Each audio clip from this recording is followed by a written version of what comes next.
আগামী ৩ আগস্ট কেন্দ্রীয় শহীদ মিনারে নতুন বাংলাদেশের ইশতেহার ঘোষণা দেওয়া হবে। সেদিন নতুন বন্দোবস্ত ও ফ্যাসিবাদ বিলোপে কর্মসূচি ঘোষণা করা হবে। পদযাত্রা শেষে দলের কেন্দ্রীয় কার্যালয়ে ফিরে এসব কথা বলেছেন জাতীয় নাগরিক পার্টির আহ্বায়ক নাহিদ ইসলাম। জুলাই পদযাত্রা শেষে ঢাকায় এসে পৌঁছেছেন জাতীয় নাগরিক পার্টি এনসিপির কেন্দ্রীয় নেতাকর্মীরা। বুধবার দিবাগত রাত 12টার পর দলের কেন্দ্রীয় কার্যালয়ে এসে পৌঁছালে তাদের অভ্যর্থনা জানান দলের ঢাকা মহানগর উত্তর ও দক্ষিণের নেতাকর্মীরা। এ সময় এনসিপির আহ্বায়ক নাহিদ ইসলাম বলেন, ৩ আগস্ট নতুন বাংলাদেশের ইশতেহার ঘোষণা করা হবে। এর মধ্যেই হতে হবে জুলাই সনদের বাস্তবায়ন। ৩রা আগস্ট এর মধ্যে আমরা জুলাই সনদ এবং জুলাই ঘোষণাপত্রের বাস্তবায়ন দেখতে চাই এবং ৩রা আগস্ট আমরা জাতীয় নাগরিক পার্টির ইশতেহার ঘোষণা করব।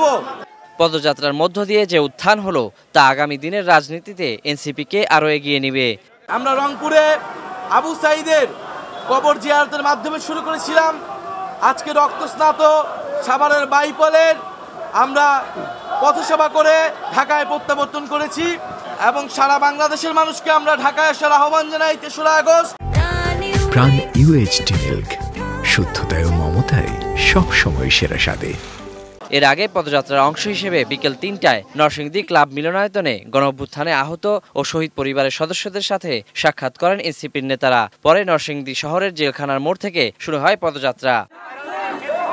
নরসিংদীর পথসভা শেষে রাতে সাভারের পথসভায় যোগ দেন কেন্দ্রীয় নেতারা। এ সময় নাহিদ ইসলাম বলেন, গত বছর এনসিপি নতুন বন্দোবস্ত ও ফ্যাসিবাদ বিলোপের ডাক দিয়েছিল, এবার নতুন বাংলাদেশের ডাক দেবে।